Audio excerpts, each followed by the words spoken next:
생명이 우리에게 있다는 것은 아직은 내일에 대한 기대가 있고 또 아직 소망이 있다는 뜻이지요. 반면에 죽음이라는 것은 우리에게 더 이상 우리 인생에 관여할 자리가 없다. 어떤 분은 그렇게 표현합니다. 죽음 이후는 내 인생이 아니라고 표현하는 거죠. 내가 어떻게 할 수 없다는 것이죠. 그러나 근본적으로 우리 인생 자체가 내가 어떻게 할 수 있는 것은 아니라고 성경은 이야기합니다. 그래서 소망을 미래의 소망을 하나님께 두어야 되고 영원한 진리와 함께 해야 된다 이렇게 말씀하고 있는데, 오늘 시편 기자는 10절까지의 말씀을 통해서 우리 인생에 있어서 모든 이 가장 큰 이 목적이라고 할까요? 어떤 그 기대치 이런 부분에 대한 것들을 새롭게 일깨워주면서 이 미래에 대한 기대를 어떻게 가지고 살아야 되는가에 대한 이 말씀과 현실을 우리가 받아들이는가에 대해서 아주 구체적인 말씀을 주는 것을 우리가 배우실 수 있는 이 시간 되시기를 소망합니다. 사실 이 상실이라는 것은 죽음도 있고 다양한 그 또 이별이라는 그러한 어떤 그 분리라는 육체적인 분리와 또 이 어떤 그 물리적인 분리가 있고 영적인 분리가 있습니다. 특별히 이 사별이라는 것을 통해서 우리가 이별을 하게 되면 결국 우리의 마음이 아프고 슬퍼하며 통곡할 수밖에 없는 것은 결국 계속되는 그 교제가 단절이 됨으로 인해서 미래의 소망이 없기 때문이다라고 생각이 됩니다. 더 이상 볼 수도 없고 대화도 나눌 수 없는, 그래서 장례식을 집례할 때마다 안타까움이 있고 또 가슴 아픔이 있습니다. 그래서 그런지 철학자들은 그렇게 이야기합니다. 인간은 영원에 대한 그리움이 있다 이렇게 표현합니다. 미래의 소망과 영원. 그래서 권력자들은 권력이 자기 생애로서 끝나는 자기 대에서 끝나는 것이 아니라 자기는 또 더 영원히 통치 가운데 있기를 원하고 자기가 혹시라도 죽을지라도 대대 그 권력이 유지되기를 원하기를 보통 역사 속에서 진행되는 것을 봅니다. 그래서 여러 가지 그 힘이 있는 동안에 제도를 가지고 결국 이 자기의 권력이 유지되고 자기의 영향력이 유지되기 위해서 다양한 방법을 구사를 하는 것을 우리가 이 역사를 통해서 배우는데, 그러나 역사 속에서 보면 인간은 유한하다는 것을 결국 인정할 수밖에 없는 역사적인 흐름을 통해서 우리는 교훈을 갖습니다. 그러나 이 영원한 생명에 대한 사모함을 가지고 그 영생을 사모하는 자들에게 주어지는 놀라운 특별한 축복이 있을 때 영원한 생명과 함께하는 사람들이 복이 있다. 성경은 그렇게 말씀하고 있고, 우리는 역사를 통해서 하나님께서 택하시며 하나님께서 그들의 삶을 인도하시고 책임져 주시는 사람들이 얼마나 복된 삶을 살았는가를 우리는 배우게 되는 것이죠. 오늘 본문은 그렇게 말합니다. 5절에서 야곱의 하나님을 자기의 도움으로 삼으며 여호와 자기 하나님에게 자기 소망을 두는 자가 복이 있다. 우리는 뭐 5복을 이야기하고 7복을 이야기하지만 가장 근본적인 복은 바로 이 천지 만물을 지으시고 천지 만물을 섭리하시고 인도하시는 그 하나님께 소망을 두는 자, 이러한 삶이 복되다고 이야기합니다. 그런데 이 시편 기자는 다양한 이스라엘의 믿음의 조상들이 있는데 왜 하필이면 아브라함도 있고 이삭도 있고 뭐 다양한 이 조상들이 있는데 하필이면 야곱의 하나님이라 이렇게 표현했는가? 이 박윤선 박사님은 그렇게 했습니다.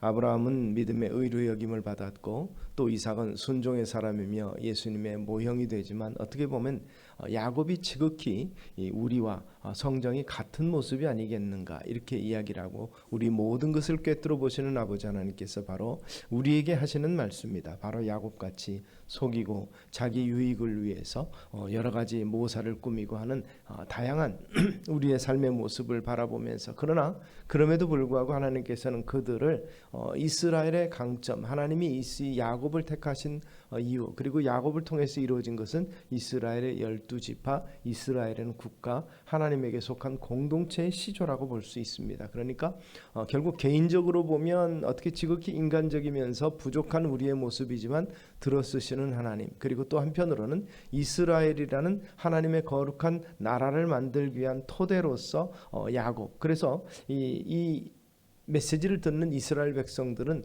바로 우리의 조상은 아브라함인데, 또 한편으로 보면 이 조상 12지파가 하나의 국가를 이루게 된 가장 가까운 조상은 또한 야곱이 되고, 지금의 현재의 이 모든 것을 가능케 한 것이 야곱이라는 것이죠. 애굽에 가서 큰 이 때를 이루고 큰 민족으로서 성장하고 나서 결국 그들이 가나안에 정착하면서 하나님의 뜻을 이룰 하나님의 거룩한 백성으로서의 가장 기본적인 터전, 지금 우리가 국가를 세우고 결국 하나님의 뜻을 생각하며 이 성전 예배를 드리고 다양한 모습으로 하나님과 함께하는 그러한 상황이 시작은 바로 야곱이라. 그렇다면 야곱의 생애의 변화를 우리가 개인적으로 잘 알고 있죠. 자기 욕심을 위해서 모든 것을 다하고, 또 결국 사랑을 위해서 모든 것을 투자하고, 그리고 또 그 아내들은, 또 아들들은 지극히 인간적인 모습으로 투쟁하면서 이 세상에서의 이 삶의, 죄인의 삶의 모습의 정형을 아주 잘 보여주는 그러한 삶이었는데도 불구하고 하나님은 그들을 긍휼히 여기시고 그들을 인도해서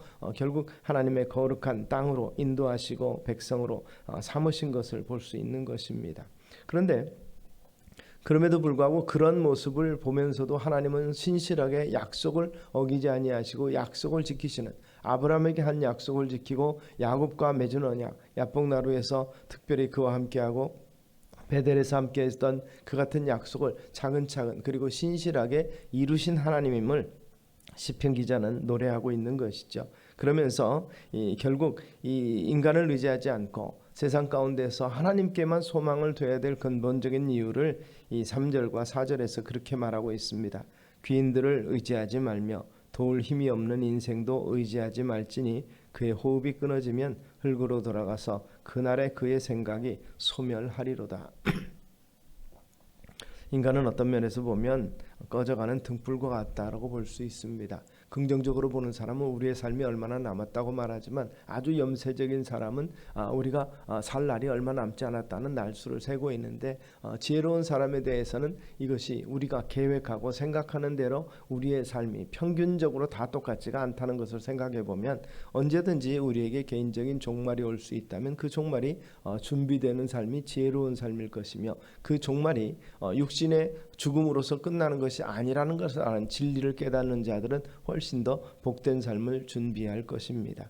그런 면에서 세상을 의지하지 말라, 이 귀인들은 권력을 말하겠죠. 세상에 여러 가지 힘 있는 모든 것들을 말하는데, 도울 힘이 없는 인생과 이 귀인들을 의지하지 말라고 말하고 있는 것입니다.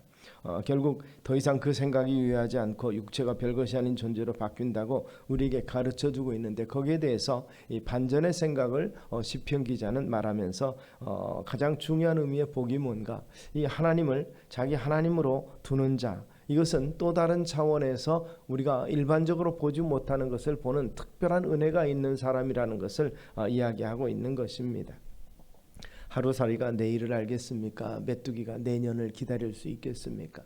이들에게 있어서는 그들의 삶 가운데서 그것이 종료가 되고 그 미래가 없습니다. 우리는 그것을 잘 알고 있는데, 그런 면에서 경험해보지 못한 것을 우리가 깨달을 수 있는 것은 쉽지 않은데, 영적인 세계를 우리가 깨닫는 것 자체가 감사하고 또 놀라운 일이지 않을 수 없습니다. 그런 면에서 이 영적인 세계를 깨닫게 해주신 하나님 앞에 우리는 감사할 수 있어야 될 것입니다. 피조물인 우리가 창조주 하나님을 깨달을 수 있다는 것이 놀랍고, 보고 만지는 것에 한계가 있는 우리가 보이지 않는 세계를 말씀으로 믿는다는 것 자체가 기적이라는 것입니다. 이것이 곧 믿음이고 신앙이며, 이것이 또 은혜고 축복이라는 사실을 우리가 잊지 않게 되시기를 바랍니다. 이것이 바로 하나님께서 우리에게 특별 계시를 통해서 우리에게 보여주고자 하는 새로운 세계라고 볼 수 있습니다. 그래서 영적인 세계를 볼 수 있는 것, 이것은 아무에게나 주어지는 것이 아니고 믿는 자에게만 주어지는 특별한 것입니다. 육에 속한 사람은 하나님의 성령의 일들을 받지 아니하나니, 이는 그것들이 그에게는 어리석게 보이며 또는 그는 그것을 알 수도 없나니, 그러한 일은 영적으로 분별되기 때문이라. 이 고린도전서 2장 14절을 통해서 바울은 이 영적인 세계, 육에 속한 사람은 그것을 볼 수 없고 받아들일 수가 없다는 것입니다. 그러면 결국 천국의 비밀을 아는 것은 누구에게 주어진 것입니까? 영적인 눈이 띄어진 사람들, 그것을 맛볼 수 있는 자격이 주어진 사람들에게 주어지는 특권이라고 볼 수 있는 것입니다. 보이는 세계에 머무르는 사람들은 영적인 세계를 거부하지만, 영적인 것이 어리석게 보이지만 그러나 보이지 않는 세계의 풍성함을 그들은 알지 못한다는 것입니다. 영적인 눈을 떠야만이 하나님의 말씀의 세계가 우리 안에 들어오고, 그리고 기독교 신앙의 역사를 보면 하나님께서 우리에게 먼저 다가오신 것을 볼 수 있습니다. 인간은 많은 노력을 통해서 하나님께 다가가기를 원했지만 그러나 허락된 자만이 그 영적인 세상을 누릴 수 있었다는 것입니다. 하나님이 그래서 먼저 우리를 깨닫게 하시고, 그리고 예수 그리스도를 이 땅에 보내셔서 그분을 인식하게 하셨습니다. 육체로 오신 그분을 믿고 영접하는 모든 자에게 생명을 주셨다는 것이죠. 그리고 그를 통해서 하나님을 아바 아버지라고 부를 수 있도록 허락해 주신 것입니다. 그래서 우리의 영혼 전체가 하나님을 노래하고 찬양할 수 있게 된 것입니다. 이것이 바로 하나님의 은혜며 그렇게 되기를 원하는 것, 그것을 위해서 주어진 기회가 바로 복음이라는 것입니다. 하나님께서 우리에게 이 하나님이 계신 그것을 인식시켜 주시는 계기, 바로 이것이 바로 복음이라는 것이죠. 보이지 않는 하나님의 존재를 확인하는 출발점, 그거는 바로 하나님에 대한 믿음이다. 믿지 않고는 시작할 수 없는 길이라는 것입니다. 그 믿음을 통해서 우리는 하나님이 우리를 사랑하셨고 그 사랑 안에서 우리가 사랑받는 존재며 또한 우리가 그 사랑을 입음으로 사랑할 수 있는 존재가 된다는 것을 깨닫게 되는 것입니다. 그리고 나서 그의 말씀을 듣고 순종으로 변화되기 시작하는 것입니다. 그의 인격이 내 안으로 들어오고 나를 만지시고 고치시는 것을 경험하게 되는 거죠. 우리의 옛사람이 온전히 변화되는 것을 우리는 체험하게 되는 것입니다. 그러면서 내 속에 있는 문제점이 해결되는 것을 체험하고 깨닫게 되는 것이 바로 영적인 세계의 열림이라고 볼 수 있는 것입니다. 그런데 문제는 영적인 세계가 열리고 나면 내 영혼이 잘됨 같이 요한이 표현한 것처럼 모든 일에 형통함으로 하나님께서 우리에게 인도하시고 허락해 주신다는 것입니다.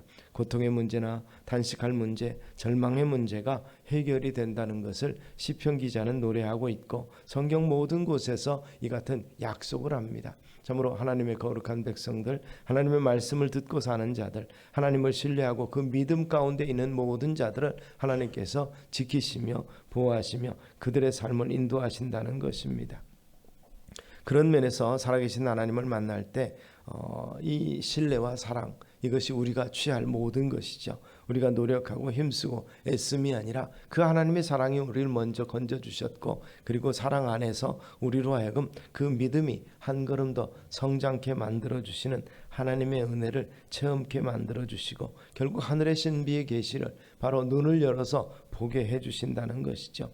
하나님을 인격적으로 신뢰하고 사랑할 때 하나님이 주시는 은혜와 생명의 역사를 깨달을 수가 있음을 잊지 않게 되기를 바랍니다. 그래서 시편 기자가 말하는 것처럼 소망을 하나님께 두어야 되는 것이죠. 하나님은 환상이 아닙니다. 하나님께 소망을 둬야 할 이유는 바로 우리의 진정한 힘이고 비전이 되시기 때문에 그렇죠. 단순한 신비성을 띤 그러한 종교를 가지고 있는 미신적인 존재가 아니고, 사람에게 다가와서 무서움과 공포를 조장하는 악한 존재가 결코 아니라는 것이죠. 사랑이시며 영이시라는 것을 말씀하고 있습니다. 과거에 기독교의 순탄한 역사만 있는 것이 아니고 아픈 역사도 있습니다. 교회가 하나님을 빙자해서 세속적인 권력과 야합하고 권력자로서 힘을 휘두른 적이 있었습니다. 그때를 우리는 중세라고 표현하면서, 시대의 이름은 중세지만 암흑의 시대라고 표현합니다. 세상 사람들은 그것을 암흑이라고 표현하지만 영적인 이 총찰력을 가지고 있는 교회도 그 시간에 하나님의 새로운 말씀의 도전이 일어날 것을 기대하고 그것을 우리는 종교개혁을 통해서 이루었다고 확신하고 있습니다. 바로 이 같은 소망이 없어진 시대, 세상 사람들은 인간의 여러 가지 종교에 의해서 눌린 시대이기 때문에 인간의 창의력과 인간의 개성과 문화가 눌린 시대이기 때문에 암흑시대라고 말하지만 교회에서는 그것을 그 같은 표현이 아니라 하나님의 말씀이 어두워졌고 영안이 어두워져서 지극히 세속적인 삶을 살았던 교회의 모습이기 때문에 영적으로 어두웠던 시대, 그래서 우리는 암흑의 시대라는 말로서 같이 평가를 합니다. 용어는 똑같은 말이지만 그러나 이 단어가 주는 우리가 받는 의미는 전혀 다른 것이라는 것을 우리는 인식을 하셔야 될 것입니다. 그때 교회는 백성들이 아무것도 알지 못하도록 했습니다. 예배를 드려도 라틴어나 헬라어로 드렸고 설교도 라틴어로 했고, 그래서 참여한 성도들은 무슨 말을 하는지 알지 못하도록 우민정책이죠. 모르게 만들고 자기들만 아는 지식을 자기들이 어기고도 백성들이 깨닫지 못하도록 하는 모습이 있었습니다. 그저 하나님은 신비한 존재였습니다. 환상적인 존재고 내 삶과 직접적으로 연관이 없는 존재로 만들어버리는 것이죠. 그래서 교회의 제도가 삶을 모든 것을 주관하던 시대가 있었습니다. 그러나 그것은 하나님께서 원하시는 참된 교회의 모습이 아니었던 것입니다. 성경은 우리가 왜 하나님께 소망을 두어야 되는지, 그분을 믿고 따르면 어떤 역사가 우리 가운데 우리 세계 속에서 일어나는지를 우리에게 구체적으로 보여줍니다.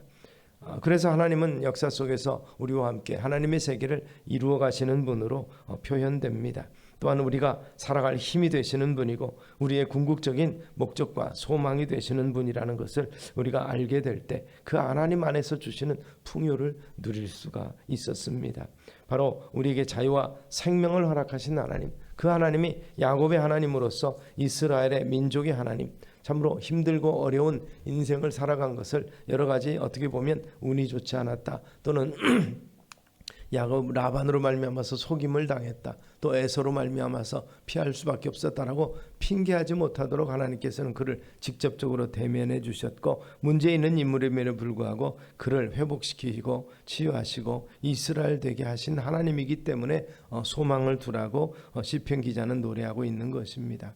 하나님은 고통받는 사람들, 힘들고 어려운 사람들, 모든 것이 무너진 사람들을 회복시키는 하나님이신 것을 우리에게 말씀하고 있는 것이죠. 억눌린 사람들, 굶주린 사람들, 옥에 갇힌 사람들, 앞 못 보는 사람들, 낮고 천한 자들, 그리고 마지막으로 나그네와 고아와 과부들에게 관심을 가지고 찾아오셔서 그들을 세우시고 낮고 천한 자들을 함께 하시면서 새 생명의 역사를 이루어 가시는 하나님이시라고 오늘 수천 년 전에 우리에게 먼저 메시지를 준 시편의 기자를 우리 마음에 새길 수 있게 되기를 바랍니다. 어둠에 있는 자에게 참된 빛을 주시고, 그리고 낮고 천한 자에게도 하나님의 자녀들 신분을 허락해 주시고, 또 모든 것이 무너졌다 생각했을 때 살아갈 희망과 다시 도전할 수 있는 새 소망, 새 꿈, 새 비전을 주시겠다고 약속하시는 분이 우리 아버지 하나님이시라는 것이죠. 그래서 이런 하나님을 소망하고 기대하라, 또 의지하라고 말씀하고 있습니다.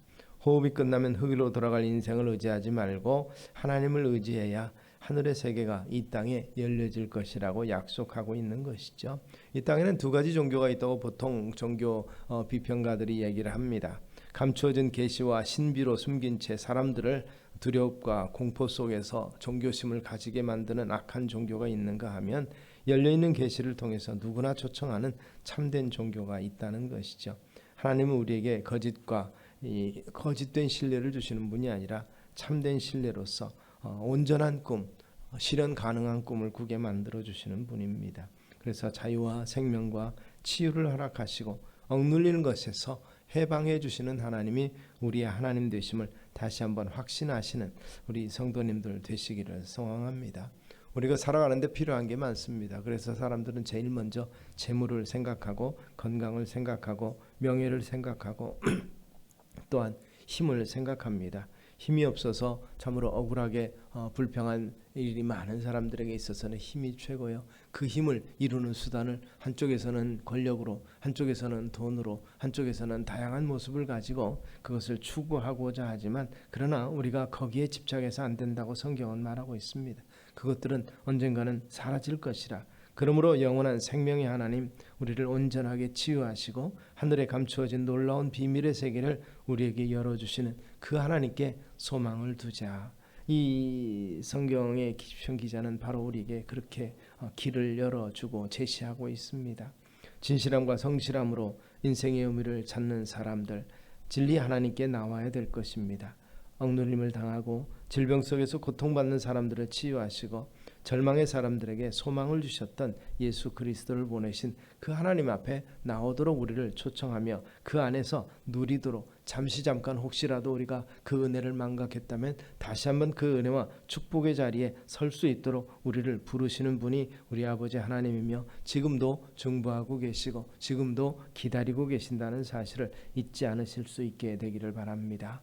우리가 어찌하다 보니까 예수 믿게 됐다가 아니라 예수 안에서 진리가 있기 때문에, 그리고 그 진리를 깨닫도록 하기 위해서 하나님께서 우리를 인도하시는, 즉 영안을 열어주시고 믿게 만들어주시는 분이 우리 하나님이셨다는 사실, 그래서 그 안에 참 생명이 있고 그 안에 참 자유가 있고 그 안에서 해방의 역사를 이미 우리가 누리도록 만들어주고 계시는 분이 우리 아버지 하나님이라는 사실을 알고 하나님께 소망을 품고 삶의 모든 문제를 그분께 맡기시며 그분과 함께 하시는 우리 성도님들 다 되시기를 주의 이름으로 축원합니다. 그래서 우리를 사랑하시고 그 품에 안아주시고 그리고 우리가 영원히 인도하시며 함께 하시는 그 하나님, 그분이 기뻐하시는 삶, 그분과 함께 기쁨을 누리는 삶을 살아가시는 저와 여러분 되시기를 주의 이름으로 축원합니다. 기도하겠습니다.